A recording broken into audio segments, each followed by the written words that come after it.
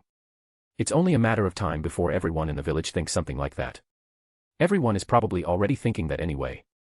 Shuna, I wouldn't 100% believe what Rimuru tells you about where I come from. His perception of what he tells you comes mainly from stories that have been exaggerated for entertainment. That's not to say that it's a complete lie. There is some truth mixed in, but take it with a grain of salt. Do you not like it when it's described like that? It's not that I don't like it, I mean, I myself like some of that stuff and like some of the stories, but the way Rimuru talks about it only comes from a certain lens. What he tells you mainly talks about the past and for that time. Sure, it could be described how he says it all wild and stuff, but not so much anymore. So what is it actually like? Where you're from? Well, for me, I lived on a ranch. It's like a giant farm where we would raise animals and livestock. The views would be beautiful sometimes, especially during sunset and during the night when you could see a lot of stars in the sky. It was a nice, quiet, and definitely hard-working life. So most people live like that where you're from? No, not everyone. I'm just lucky to have been born in a situation like that. It's very expensive to own one, not only the land but also the house. It's also common to be a little isolated from other people, but it wasn't too much of a problem. Your parents must have been some special people then to live like that. What are they like? Well, I don't really know what to say. In my eyes they were perfect.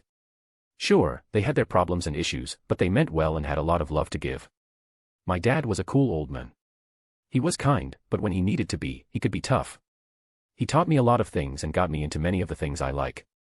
My mom was the nicest and gentle person I knew and nothing could change that. Don't get it twisted though, she could be fierce if needed. Shuna was looking at me a little worried and with some concern on her face. Did I mention a sensitive subject for you? I'm sorry if I did. I didn't mean to. No Shuna, it's not like that. It's a bit more than that. I should just tell her I'm an otherworlder. Everyone's going to find out eventually and it's not like it's unusual. If anyone were to find out first not counting Rimuru, it should be her. The thing is, Shuna, I'm an otherworlder. She didn't look as surprised as I thought she would. I had a few small thoughts about it, but while it is a surprise, it's not unexpected. Do you miss where you're from? You're smart Shuna, and I never took the time to really think about it, but when I do, I realize that some things I've done so far are to remind me of home and some of the things I would do with my mom and dad. Does anyone else know that you're an otherworlder? Just Rimuru, you're the only other person I've told. I would like it if you don't tell everyone. It will come out eventually, but for now, I want it to be kept on the down low. You can trust me, Arttoria. We continued eating our meal and for some reason, it started to taste much better than usual. Even after we finished, we stayed with each other for who knows how long. I just know that a long time passed. We were eventually disturbed by a large bang of a door opening and Rimuru came up to us looking urgent. Arttoria, I was looking for you. We're all getting together he paused as he looked at me and Shuna, still in a romantic setting.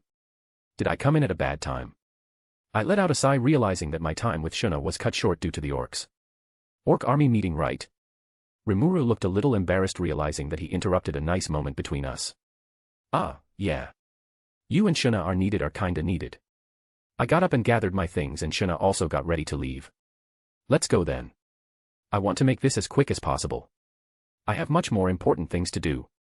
What's more important than the Orc Army? It's personal business, Rimuru. Nothing you need to worry about. Come on, let's go.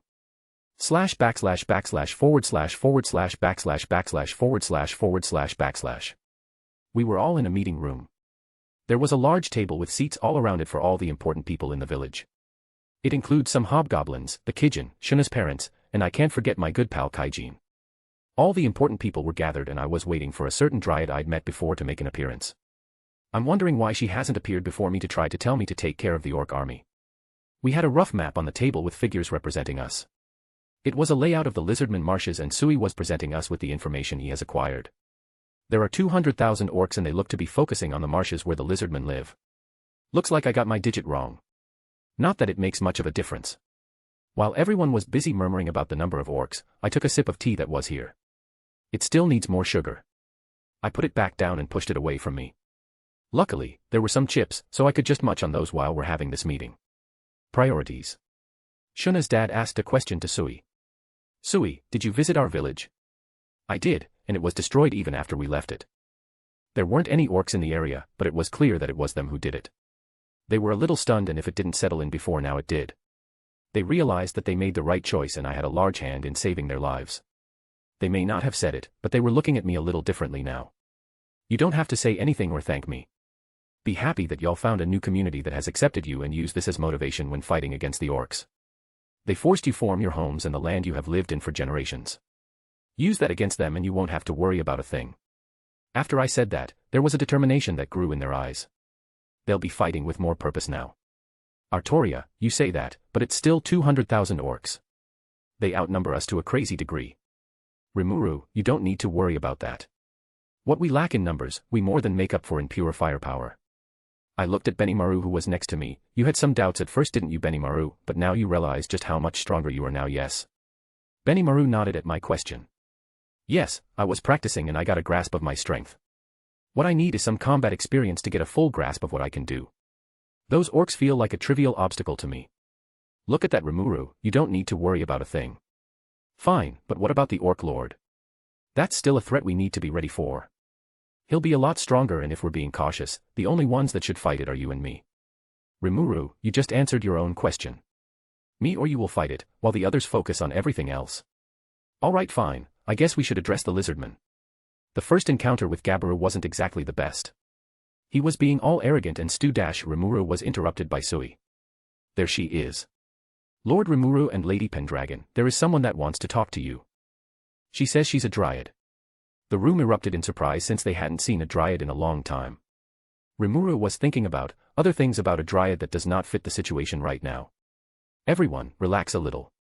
Sui let her through. I know who she is, we've met before. We can trust her. There was a burst of green light and some vines, and Trainee appeared, kneeling before me while on the table. Really, Trainee? Come on.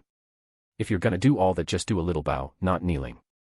I looked around and everyone looked surprised that a Dryad was kneeling before me. Except for Rimuru, he didn't understand what this meant. I sat there looking at Trainee, and before it could get any awkward I told her to get up. About time you showed up, Trainee. I expected you much earlier, but better late than never. Also, you don't need to be doing all this, just get up and introduce yourself to everyone here. Trainee got up and bowed to me before speaking to everyone in the room. My name is Trainee. I am a Dryad of the forest and I come asking for a favor from the ones you serve under. I ask that you deal with the Orc Lord. Well, Trainee, not to be rude, but we were already discussing that and we would have done it even without you asking us for help, but your presence here helps to calm down a lot of the people who are a little scared. Trainee was a little frozen when she heard what I said. She dropped that serious voice that sounded almost monotone and from a script. Well, I can still serve you in other ways, Lady Pendragon. I know some things about the Orc Lord that you might not know. You could have used any word like help, but no, you went with serve. It might be similar, but those words carry different connotations. I thought to myself, knowing that the way she said it would be questioned by others. It's not every day you see a Dryad act this to someone else. Is she acting like this 'cause she hasn't seen the Spirit Queen in a long time and I'm the closest thing to her? No, she would been trying to pamper me or something. I just stopped thinking about it since it doesn't matter. Trainee, I know a lot about the Orc Lord already. Like his unique skill Starved, that controls the orcs and puts them in a state of always hungry, and allows them to get stronger from whatever they eat. Rimuru looked at me a little in surprise. Arttoria, you couldn't have told us that. We were getting to it, but our Dryad friend made a surprise appearance. I looked at Trainee. Don't take it wrong, Trainee, it's just the truth. Trainee, realizing that it was best to continue the meeting, sat down in a chair at the table. I got us back on track, so where were we? Oh, right, the Lizardmen and the Alliance. Well, if you want the Alliance, it's completely possible, but we need to move right now at this moment. Those orcs are making their way to the marshes and the Lizardmen won't last long in a full confrontation. I decided to just move things along. Sui, go the Lizardmen and go to their chief for an alliance. He'll want to see us first, but just tell him to wait 3 days and tell them to fight defensively, until we get there. Send a body double for now. It's being done right now, Lady Pendragon. I looked at Trainee next. Trainee, you're having some trouble with some clowns running around with some masks on their faces, right? She looked at me in some surprise, wondering how I knew about that. How do you know about that? It doesn't matter how I know, just know that I do. I'm only telling you so that you can know that I know. Whatever, they should be our second or tertiary purpose right now. What's important is the Orc Lord and the rest of the orcs that are essentially acting brainwashed. Everyone, remember there will be multiple casualties, but not from our side. It will be on the orc side. Just know that don't kill too many of them. Remember, the main target will be the Orc Lord,